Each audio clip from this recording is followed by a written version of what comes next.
ராணி, பெண் தெய்வம். பெண்களுக்கு முக்கியத்துவம் கொடுத்தது முத்தரையருடைய ஆட்சி காலம். 1000 அடி ஒரே ஒரு பெரிய சிவலிங்கத்தை நடுவுல பிரதிஷ்டை பண்ணி சுத்திக்கும் 1008 சிவலிங்கங்களை பிரதிஷ்டை பண்ணுவதற்கு பேரு 1000 அடி என்று பேர். இன்று வரை அந்த கட்டடக்கலை எங்கேயுமே இல்லை. அதை முதலாக கட்டுவித்தவர், தோற்றுவித்தவர் பேரரசர் பெருமிழன் முத்தரையர். அவ்வளவு வரலாற்று சிறப்புகள் இருக்கிறது. ஆட்சி காலத்தை பார்த்து புலவர்கள் எல்லாம் 16 பட்டப்பெயர்களை வாரி வழங்கி இருக்கிறார்கள். சத்துரு மாறன், சத்துரு கேசரி, அபிமான தீரன், தமராலயம் என்று பட்டப்பெயர்கள் 16 பேர்களை வாரி வழங்கி இருக்கிறார்கள். இவருடைய ஆட்சி காலம் எப்படி இருந்திருக்கும் எல்லாம் சொல்றான். தமிழ்நாடு பாடநூல் கழகம் என்ன சொல்லுது? முத்தரையர்களிடமிருந்து தஞ்சையை விஜயால சோழன் கைப்பற்றினான் அப்படின்னு தவறான வரலாறு இருக்கு. நாங்க என்ன சொல்றோம்னா சோழர்களே முத்தரையர்கள் தான் அப்படின்னு நாங்க நிறுவனம். இன்ன வரைக்கும் அந்த புத்தகத்தை எந்த ஆய்வாளரும் எதிர்க்கல. ஐயா சுந்தரராஜன் சேர்வை எழுதியிருக்காரு, முத்தரையர் சோழர் வரலாறு ஒரு புத்தகம் எழுதியிருக்காரு.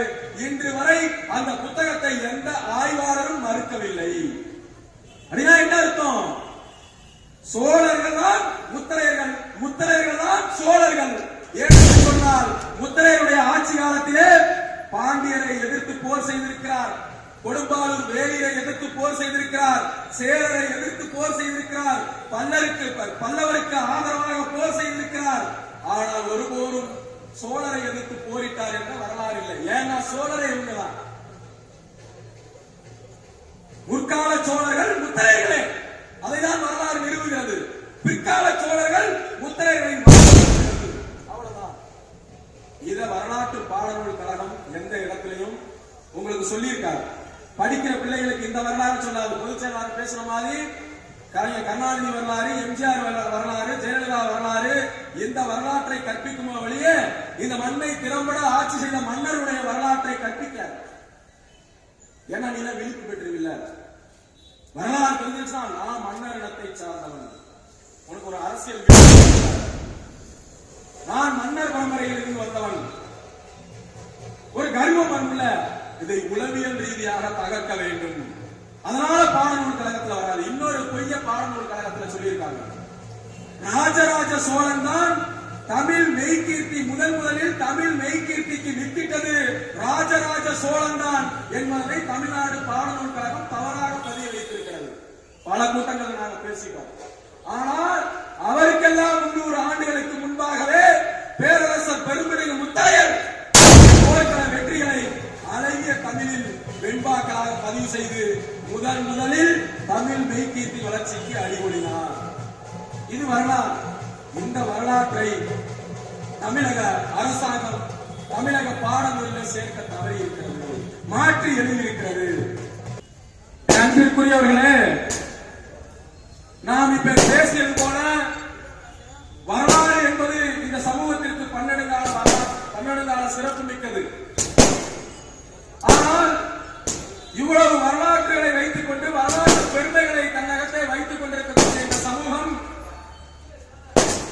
நிகழ்காலத்திலே எப்படி இருக்கிறது?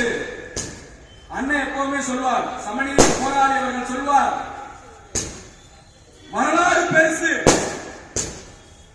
ஆனா இன்றைய சூழ்நிலை என்ன அதையும் சிந்திக்கணும்ல. வெறும் வரலாற்று பெருமையை மட்டும் பேசிக்கிட்டு நான் யார் தெரியுமா, பேரரசர் பெருமிழன் முத்தரையர் வழிவந்தவன், நான் யார் தெரியுமா, என் தாத்தா யார் தெரியுமா, என் பாட்டை யார் தெரியுமா, அதைத்தான் ஆபிரகாம் லிங்கன் சொல்கிறார். நீ உன்னுடைய பழம்பெரும் வரலாற்றை மட்டும் பேசிக் கொண்டிருக்காதே, உன்னுடைய தாத்தன் யார் பாட்டன் யார் என்பதை மட்டும் பேசிக் கொண்டிருக்காதே, உன்னுடைய தாத்தனுக்கும் பாட்டனுக்கும் நீதான் வாரிசு என்பதை நிரூபிக்க தகுந்த பணியை செய் என்று ஆபிரகாம் லிங்கன் அவர்கள் சொன்னார். அதுபோல நம்முடைய வரலாறு பெருசுதான். 300 ஆண்டு கால ஆட்சி, 3 நூற்றாண்டுகள் ஆட்சி, 30க்கும் மேற்பட்ட மன்னர்கள், எதிர்கொண்ட போர்கள் எல்லாம் தோல்வியே காணாதவர். எப்படி சேர நாடு இருந்ததோ, சோழ நாடு இருந்ததோ, பாண்டிய நாடு இருந்ததோ, பல்லவ நாடு இருந்ததோ, அதே போல முத்தரையர் நாடு என்ற பெருநாடு, பெரும் நிலப்பரப்பை ஆண்டவர்கள் தான். ஆனா இன்னைக்கு என்ன சூழ்நிலை? யோகிய சௌக்கியமா ஒரு வீடு கட்டி வாழ முடியல இந்த சமூகத்தால. இதான் சூழ்நிலை.